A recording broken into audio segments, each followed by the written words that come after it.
જૂનાગઢમાં ગિરનાર પર્વત પર અંબાજી મંદિર ખાતે દારૂ અને નોનવેજની પાર્ટીનો જે મામલો સામે આવ્યો હતો તે બાદ એસડીએમ દ્વારા પૂજારીઓ અને કર્મચારીઓના નિવેદન લેવામાં આવ્યા છે. અંદાજિત 20થી વધુ નિવેદનો નોંધવામાં આવ્યા. આ ઘટનાને સંબંધિત તમામ લોકોની પૂછપરછ હાથ ધરવામાં આવી છે. એસડીએમ દ્વારા મંદિર ખાતે રોજકામ તેમજ પંચનામું કરવામાં આવ્યું હતું અને આવતા દિવસોમાં વહીવટીતંત્ર દ્વારા ફરિયાદ દાખલ કરવાની તજવીજ પણ હાથ ધરવામાં આવશે.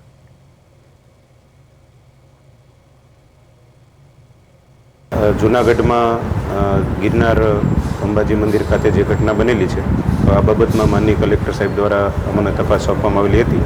સ્થળ મુલાકાત લઈ અને પંચરોજ કામ કરી અને પુરાવા પણ મેળવવામાં આવેલા છે. આ ઉપરાંત આ ઘટના સાથે સીધી કે આડકતરી રીતે સંકળાયેલા જેટલા પણ લોકો હતા એ તમામને આજે બોલાવીને નિવેદન લેવામાં આવેલા છે. થોડી વધુ તપાસ પણ આવતીકાલે કરવામાં આવશે અને આ બાબતનો જે અહેવાલ છે એ માનનીય કલેક્ટર સાહેબને સત્વરે સબમિટ કરવામાં આવશે.